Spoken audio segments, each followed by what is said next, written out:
Victor Almeida was a man who dominated the environments he frequented, not with sweet words or charisma, but with the coldness of someone who always controls the board. Every person around him was a functional piece, and he never hesitated to remove anyone who wasn't useful to him from the game. Victor was the owner of a renowned investment firm, and his name was feared and respected in equal measure. Ana Costa knew this well. A maid at Victor's mansion for more than 5 years, she had already witnessed her boss's calculating ways up close.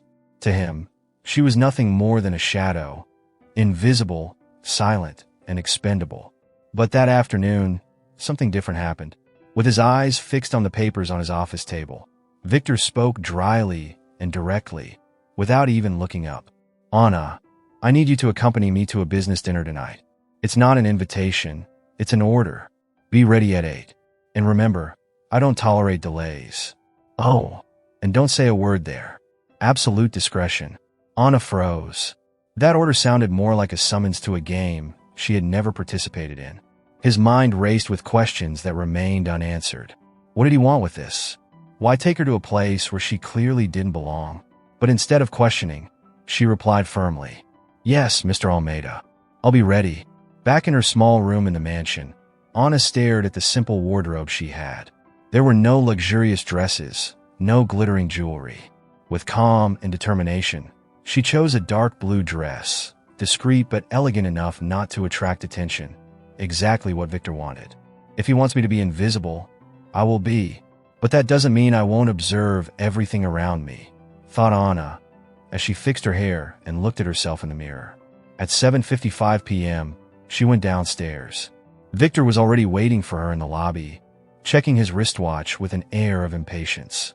When he saw it, he analyzed it from top to bottom, like someone evaluating a product in a store window. "One off. Good. Remember what I said. Be discreet. I don't want eyes on us." And speaking of finding something valuable, if you're following Victor and Anna's journey, don't forget to subscribe to our channel so you don't miss the next chapters of this inspiring story and many other moments of transformation and growth. Ana just nodded. There was nothing more to say.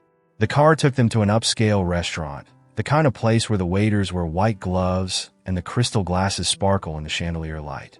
The atmosphere was elegant and filled with men and women in impeccable suits and stunning dresses.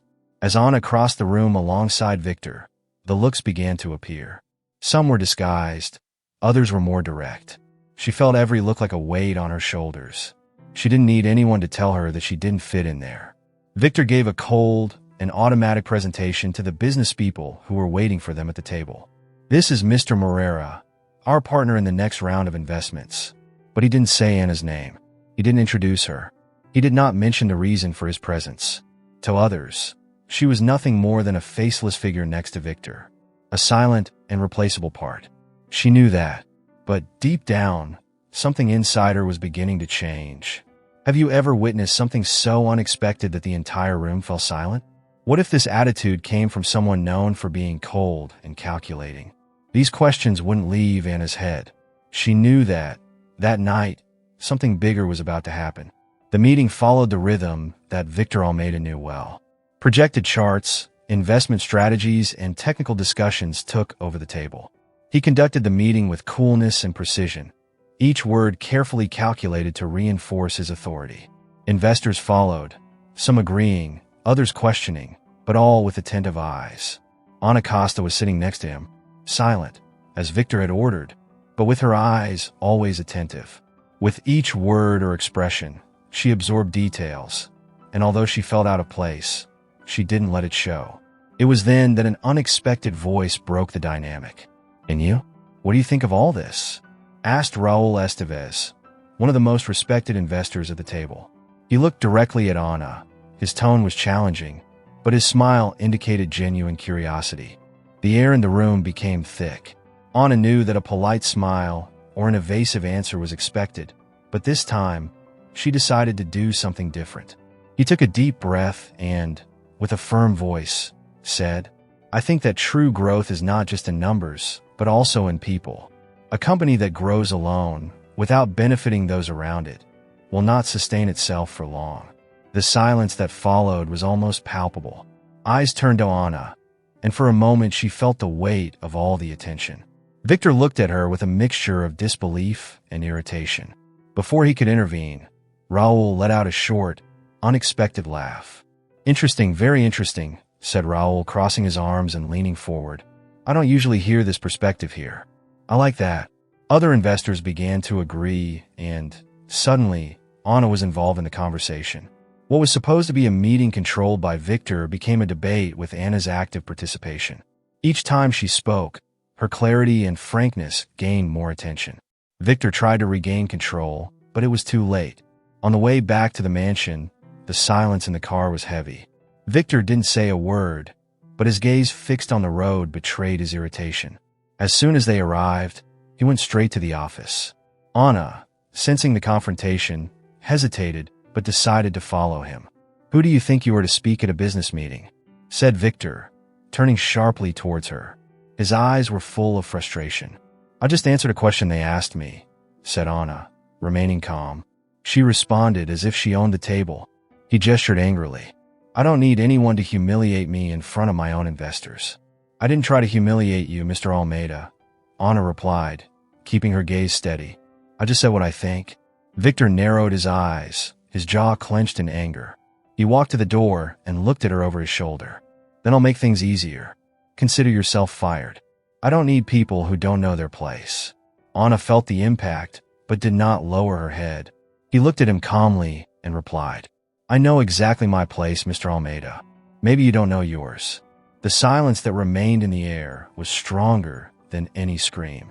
"As you wish, Mr. Almeida," Anna said, keeping her voice calm and firm. Without another word, she left the office and crossed the mansion with determined steps. That same night, he collected his few things and at dawn, he was no longer there. Victor watched everything from afar, but didn't stop her.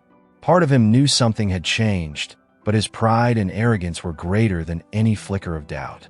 To him, Anna was just another person who dared to defy him, and that was unforgivable. Far away, Anna experienced a mixture of relief and uncertainty. She was unemployed, but she felt free. Days later, he received an unexpected call. It was Raul Estevez, the investor who had praised his vision during dinner. He invited her to a meeting at his office, saying he wanted to discuss a job opportunity. On the appointed day, Anna was received by Raul with a cordial smile and a warm handshake.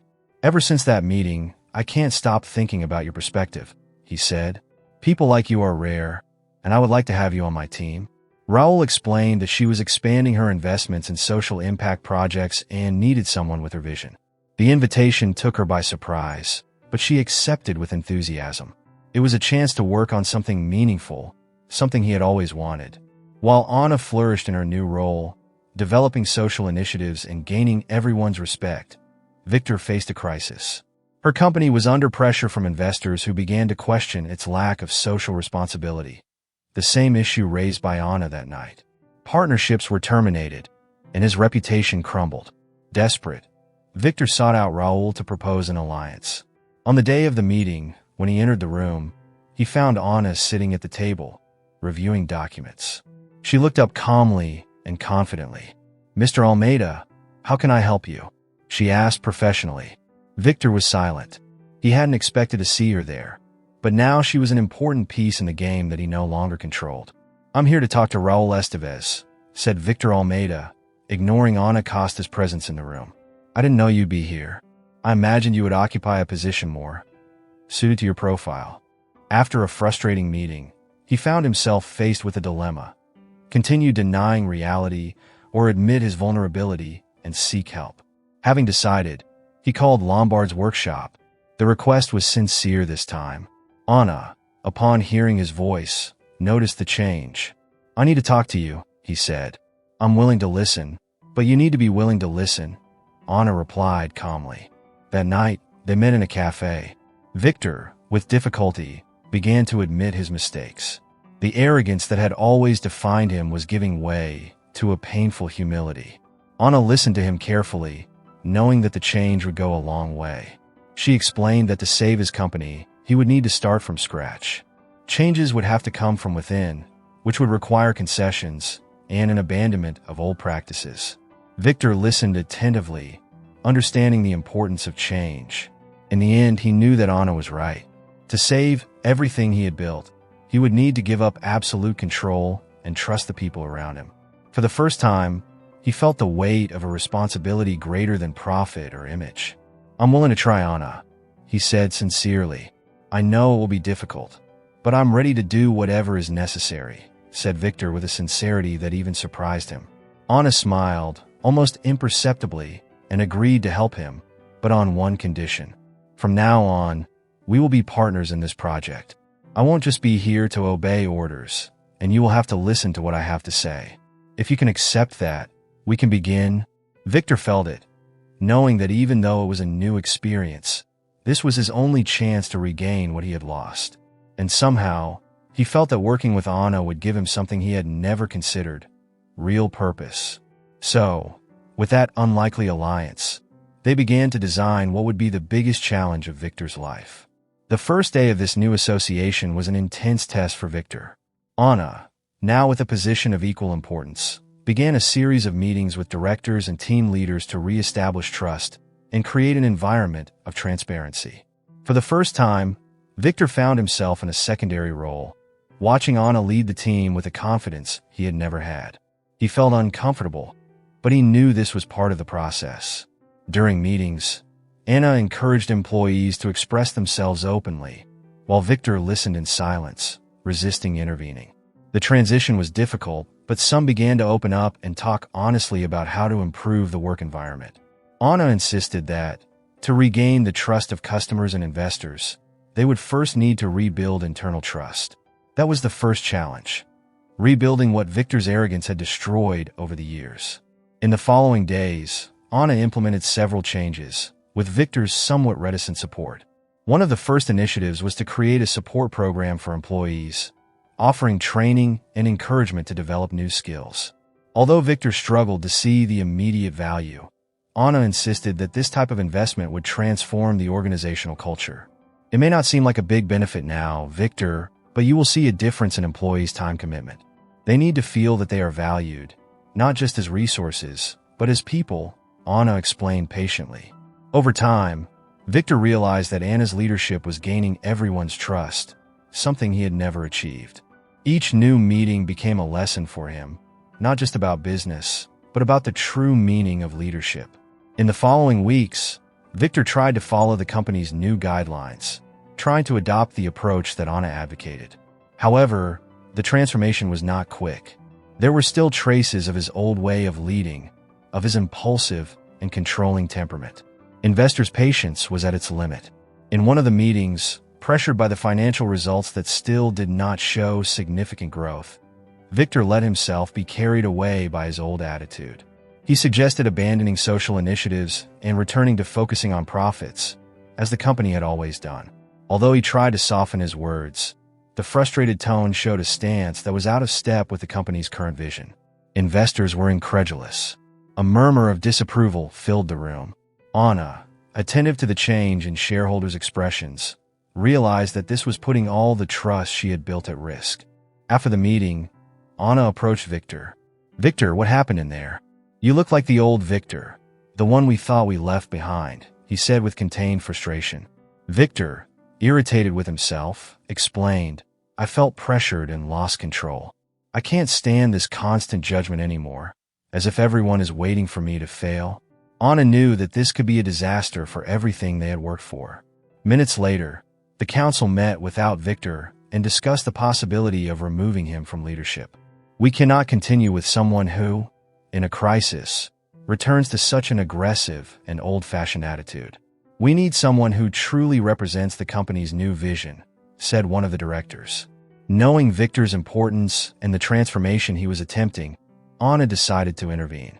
"I admit that Victor made a serious mistake, but the transformation is not quick. He's tried harder than anyone here can imagine, and while he's not perfect, he's committed to changing. The transformation of a leader who recognizes his mistakes and evolves has a lot of value." After a few minutes of debate, the investors decided to give Victor one last chance, trusting Anna. When she returned to the office, Victor, anxious, asked the result. "They agreed to give you another chance, but only because I assured you that you were on the right path." There will be no more mistakes, Victor. One slip like today, and you'll be out. For the first time, Victor understood the sacrifice Anna had made for him. She had risked her own reputation to save him, which aroused in him a feeling of gratitude and admiration. Anna, I don't know how to thank you, he said, his voice almost shaking. I don't know why you still believe in me, but I won't waste this opportunity. Anna smiled, almost imperceptibly. I'm not here to thank you, Victor. I'm here because I believe you can be much more than you've shown so far. If you really want to make a difference, show it. Not for me, but for everyone who believes in you. Over the next few days, Victor worked tirelessly, following Anna's recommendations and allowing him to further lead the transformation initiatives. He noticed that each change she suggested not only brought improvements to the company, but also changed his own perspective. His admiration for Anna grew, and he saw her not just as a business partner, but as someone who taught him how to be a better person. Over time, the company began to regain confidence in the market. Investors who had previously been reticent began to show interest again, and the internal team demonstrated new energy. The transformation led by Anna not only rescued the company from a crisis, but also redefined the way Victor saw the world and himself. Finally, Victor understood what Anna had told him about the impact of genuine leadership and discovered a new way to guide the company. He started to listen more, consider other perspectives, and value each team member. The Victor from before was giving way to someone more mature and sensitive. At the end of a long day, Victor and Anna stayed in the workshop, analyzing the results. Anna, I only got this far because I believe in myself. I know I still have a long way to go, but I don't want to do it without you, he confessed, in a rare display of vulnerability. Anna smiled. Let's move on, Victor, because now your path is not just yours. It's ours. Over time, the alliance between Victor and Anna generated profound changes in the company's culture, making it more focused on social responsibility and the well-being of employees.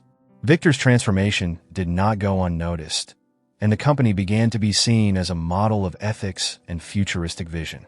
This changed everything for us, Mr. Almeida. I was able to give my children a more dignified life. I never thought that a company like yours would look at people like us, said Anna, holding Julia's hand with gratitude. Victor was silent, absorbing every word. You never imagined the impact of a small act of support.